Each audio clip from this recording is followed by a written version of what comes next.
My name is Mel Davis, Jr., Davis Trucking LLC, out of Hartford, Michigan, a Midwest refrigerated carrier. Well, I bought this truck in 2000 from a salvage yard. No motor, no tranny, no rears, no sleeper. Bought 2 sleepers out of the same salvage yard. Took the front off one, the back off another. Spaced them 25 inches apart. Gutted it. And I built this on a car trailer in my own backyard.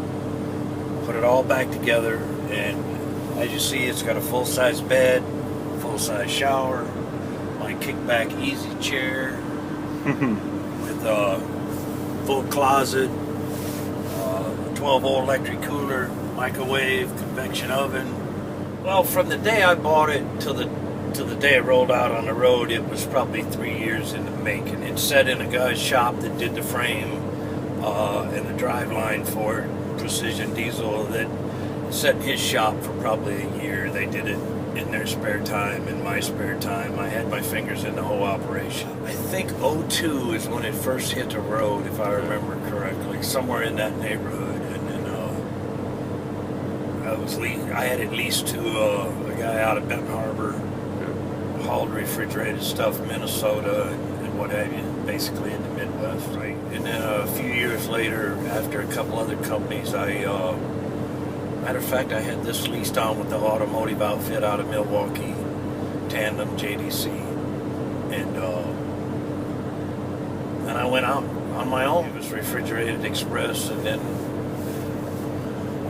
3-4 years, between troubled times, $4.50 a gallon diesel fuel, and a few bad choices, too deep in over my head, basically, and I sold out. Drove for a year and a half, company driver, and then started back up with another truck. Drove it for a while, got this one back on the road, and started a new company. Well, I leave Michigan. There's no good paying freight out of Michigan, it seems like, anymore. So I go to Illinois, I load by Joliet, load meat and cheese, go to Arkansas, finish loading, deliver Sunday nights, Fort Worth, Texas, and then I reload out of Fort Worth, going to Florida, and then Florida is whatever you can get. I'll work my way back home out of Florida. Usually 2 weeks to the round. The tractor itself, from front bumper to the rear frame, is 34 feet long. It's 320 some inch wheelbase right in there. Most places I go, if I haven't been there before, I try to assess the situation before I drive in there and get jammed up in a corner and can't get out of. But for the most part, I don't have any problem. I can put this truck most any place you can put one of your regular ones.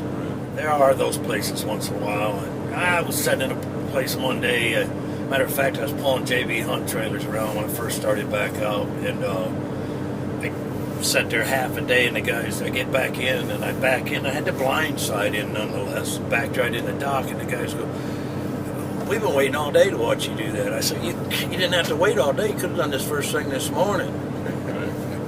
And then they got guys, that, of course, guys just starting out, they,